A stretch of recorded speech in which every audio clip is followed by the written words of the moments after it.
Mr. President, kung maglalabas po kayo ng baho, Mr. President, dapat naman siguro maligo ka muna. Nagkabulgara na. Senator Joel Villanueva, walang takot na inilabas ang mga ebidensya patungkol sa walang kahihiyang pinagagagawa ng Chairman of Appropriations Saldico at Speaker of the House Ferdinand Martin Romualdez. Magnanakaw sa kaban ng bayan, binalatan. Pero bago ang lahat, maaari kayong mag-subscribe para maging updated sa mga issue at bagong mga balita. Mainit ngang isiniwalat ni Senator Joel Villanueva ang katarantaduhang ginagawa sa ating bansa ng Chairman of Appropriation ng Congress, Mr. Saldico, at ang Speaker of the House, Ferdinand Martin Romualdez, sa sabuatan nito sa pangungurakot sa kaban ng bayan. Matatandaang, nitong mga nakaraan lamang ay pilit ginigipit ng Kongreso ang Vice Presidente sa taunang budget nito marahil umano sa korupsyon na nagaganap sa loob ng Kongreso. Na ginigiit nilang walang kakwenta-kwenta ang nagawang proyekto ng Vice Presidente. Matatandaang, naglabas din ng pahayag ang VP patungkol sa korupsyong nagaganap na pinangunguluhan ng pinsang buo ni President Bongbong Marcos Jr. na si Speaker of the House Ferdinand Martin Romualdez at Chairman of Appropriations Saldico, at siya ring pilit na pinagtatakpan ng Presidente. Mas madali, true or false na lang po tayo sa mga paratang ng pinuno ng pinakamakapangyarihang komite sa Kamara de Representantes, ang may hawak ng budget, ang House Committee on Appropriations, na walang iba kung hindi itong party list representative na Zaldico. Unang paratang po sa atin, Ginoong Pangulo, may kaso daw po tayo sa Ombudsman. True or false? Ang sagot, false. Ang pinag-usapan ng gawa-gawang reklamo noon, isang sulat po na mula sa ating opisina. Ito pong gawa-gawang reklamo noon ay katawa-tawa sapagkat ang ginamit po, kung po pwede po nating ipakita, na font ay Comic Sans. Yan po ang ginamit na font, pang-comedy po. Ang letterhead po na ginamit ay Buhay Party List. Mr. President, the last time I checked, ang tatay ko po, hindi po si Brother Mike Velarde. Ngunit mahal ko po siya.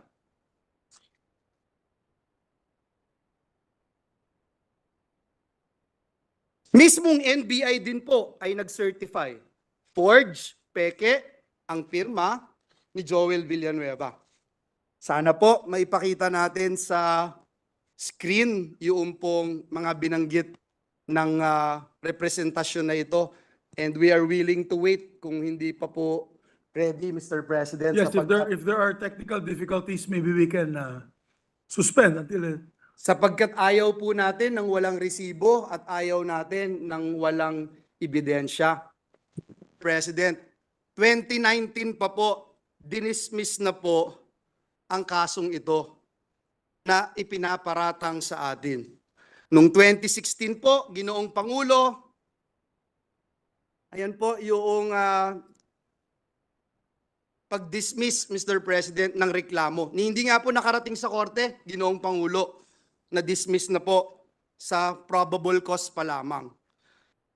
Mr. President, noong 2016, ginamit po ito, ngunit hindi nagtagumpay. Nakakuha po tayo ng 18,459,222 votes.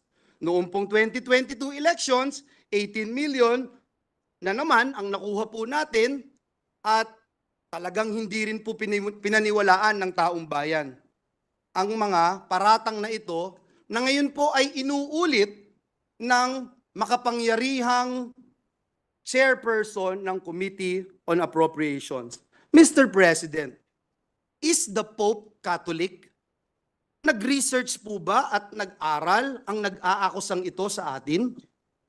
Ngayon po, kakalkalin ngayon ang kanyang mga kaso.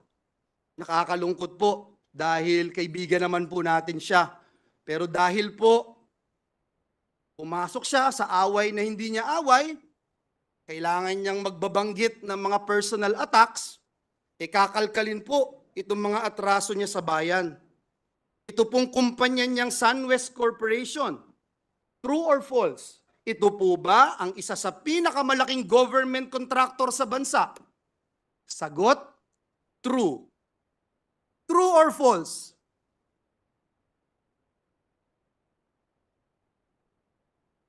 Ang korporasyon po ba niyang SunWest Corporation ay kasama dito sa kontrobersyal na Parmalee case dito na inimbestigahan sa Senado na kasuhan ng Senado? The answer is true. Kasama din po ba ang kumpanya niya dito po sa kontrobersyal na DepEd laptop scam? Ang sagot po, true. Pinakakasuhan din po ng Senado ang kumpanyang ito. Napakadami pong BIR cases. Madali po maghanap, Mr. President. Madali po kuhanin ang panig ng mga taga-BIR. Kung ilang kaso mayroon ang kanyang mga korporasyon. Bukod po dito, yung reklamo po sa ombudsman ng anti-corruption group na ang pangalan Task Force Kasanag International, meron din pong 50 billion na kaso na kinakaharap ang taong ito. Mr. President, kung maglalabas po kayo ng baho, Mr. President, dapat naman siguro maligo ka muna. Ang masaklap po, Ginoong Pangulo, sa kabila po ng track record na ito ni Mr. Zaldico, ang masaklap po, inappoint po siya ng Kamara de Representantes bilang tagapagbantay ng kaban ng bayan. Si Dracula, inappoint mo bilang tagapagbantay ng blood bank ng bayan. Wow, Mr. President. Kailan sa kasaysayan ng bayan natin nangyari ang ganitong pagkakataon na isang big-time contractor ang hahawak sa kaban ng bayan? Only in the Philippines, Mr. President. Mr. President, marami po akong pupwedeng sabihin, isa-isahin, pero hindi ko ho ngayon gustong pag-usapan ang napakarami yung kasong ito. Hindi ko po iisa-isahin. Hindi ko po pe-personalin. Marami pong panahon para sagutin itong mga ito. Pangalawang paratang sa atin, Mr. President. Minamaliit ko daw po, Mr. President. Minamaliit ni Joel Villanueva ang boto ng mga kongresista at party list. Sagot, true or false? False. Mr. President, utang ng buhay kong ito ang pagiging miyembro ng Kamara de Representantes. Paulit-ulit ko pong sinabi sa bulwagang ito, hindi ko mararating ang anumang tagumpay na narating ko sa buhay ko kung hindi po ako naging miyembro ng Kamara de Representantes. Marami po akong namimiss, Mr. President, na miyembro ng Kamara. Mahal na mahal natin. Si Representative Diggs Dilangalen, si Representative Raul Delmar, si Representative Roy Logoles, Tito Kaloy Padilla. Ang sarap pakinggan, Mr. President. Sa mga party list representatives, sila ka Eta Rosales,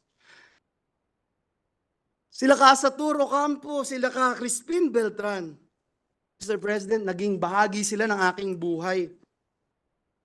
Mamaliitin ko ba ang 3,872 votes na maging kongresista ng Batanes? Bakit ko po mamaliitin? Lagi ko nga pong sinasabi, dapat pakinggan ang bawat representative ng Pilipinas. Doon po sa interpellation namin, nandito po si Senator Bato, madali po niya ikukumpirma. Ano ba yung pinag-uusapan namin about votes? Ang topic po namin ay disenfranchisement. Ang binanggit po namin ay kung tayo po ay iluluklok ng taong bayan bilang senador, tayo po ay iluluklok ng taong bayan bilang party list representative o bilang district representative, may different roles po tayo. Ang disenfranchisement mangyayari kung bubuwagin ng Senado, kakapunin ng Senado, tinatanggalan natin ng karapatan yung mga nagluklok sa bawat miyembro ng Senado na naririto po ngayon. Mr. President, kailanman hindi natin kayang maliitin ang bawat miyembro ng Kamara de Representantes. Higit sa lahat, Mr. President, miyembro po ng Kamara at party list ang tatay ko, na mas mahal ko pa kaysa sa buhay ko, Mr. President. And let the records bear that statement of this representation. Paano ko po mamaliitin ang Kamara? Ang tunay na issue, Mr. President, ay ito pong Peking People's Initiative. Dito po tayo mag-focus. Madali ho maghalit para sa akin. Madali po para magsisigaw ho dito dahil kakampi ko maraming senador eh. Madali po yun, Mr. President. Napakadali. Banggitin isa-isa itong kaso na ito. Ilang bilyong dito, ilang bilyon doon. Madali po sabihin, pero hindi po yun ang focus. Ang focus po natin, Mr. President, at hindi tayo dapat maging personal, ay banggitin natin itong bigger issue. This issue which is bigger than myself, which is bigger than you and me, which is bigger than this institution, Mr. President, and this is the soul of our nation, our Constitution, Mr. President. Imagine, Mr. President, true or false, Mr. President? Gusto ba ng taong bayan itong mabahong PI o Peking People's Initiative, Politicians Initiative na ito? Eh yung OCTA po, sabi 1% lang ang naniniwala na may halaga itong tsa-tsa. Noong January 31, ang CBCP nagbigay po ng pahayag na sabi po nila, hindi tayo basta lalagda o papayag sa kahit anong petisyon sa COMELEC. Ayan po ang sinabi ng CBCP. Can we show the CBCP resolution, Your Honors? Ayan po. Noong pong isang linggo, February 11, ang Philippines for Jesus Movement ay naglabas po ng isang manifesto laban sa Peking People's Initiative. Mr. President, maliwanag pa po sa sikat ng araw. Hindi ito ang prioridad ng taong bayan, lalo na't maraming Pilipino ang nagugutom at nahihirapan. Hindi na po nakakayanan ng ating mga kababayan yung presyo, taas ng presyo ng bigas, sardinas, kape, gatas, instant noodles, maging asin, at iba pa. Nagluluksa pa rin hanggang ngayon ang maraming kababayan natin. Biktima ng baha at landslide doon po sa Davao. Nagsimula na ang El Nino, Mr. President. Anong magagawa nitong Peking PI sa El Nino? May haharapin tayong tagtuyot. May haharaping tagtuyot ang ating mga magsasaka, Mr. President. Mga kababayan natin, na hanggang sa buwan ng Mayo, haharapin ang El Nino. Bagsak pa rin ang kalidad ng edukasyon. Andyan po ang mga commissioners ng EDCOM sa pamumuno ni Senator Gatchalian. Kulelat pa rin ang mga estudyante natin sa PISA.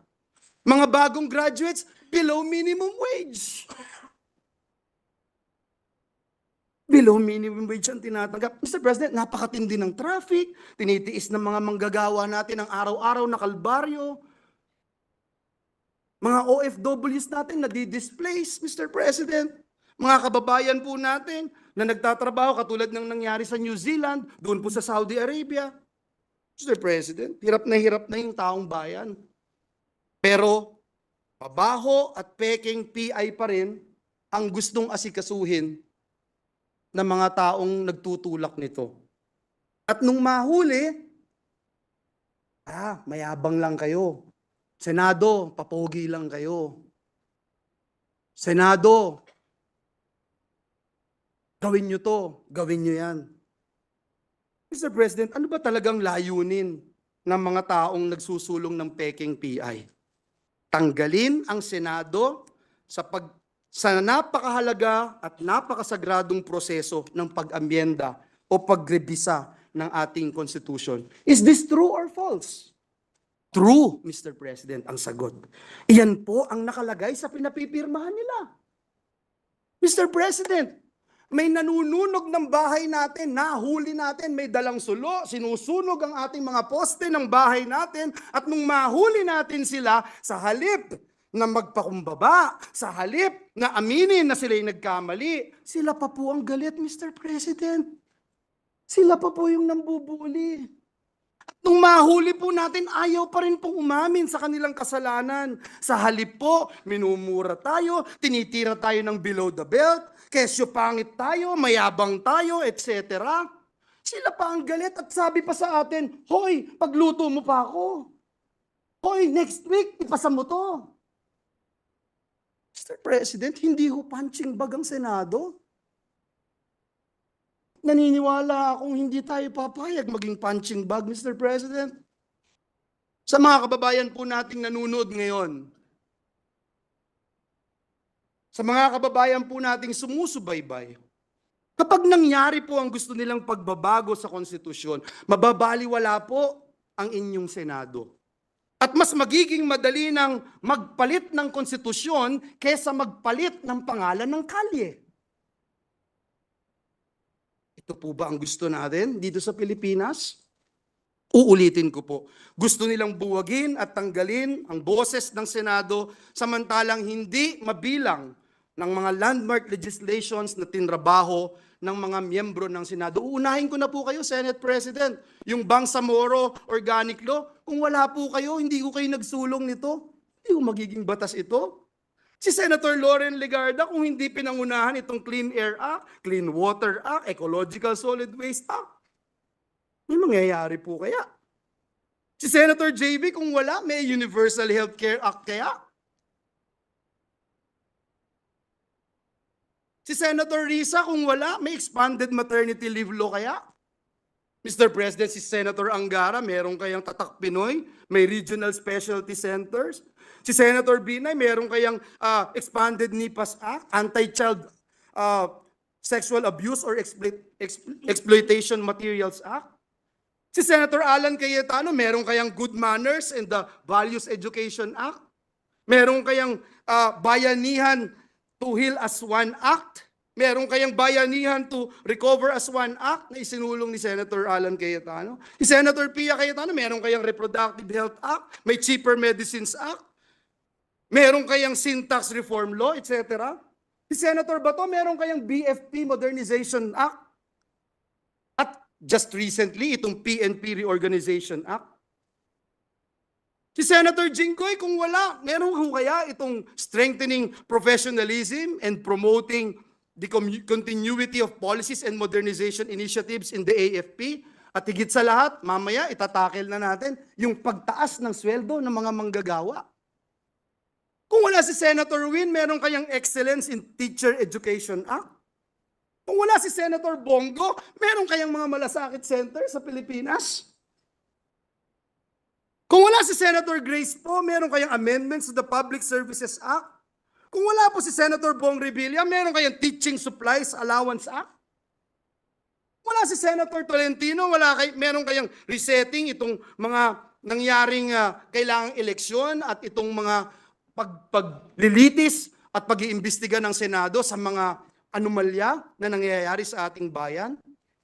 Kung wala si Senator Amy Marcos, anong kayang amendments to the Foreign Investments Act? Mr. President, I can go on and on and on, Mr. President.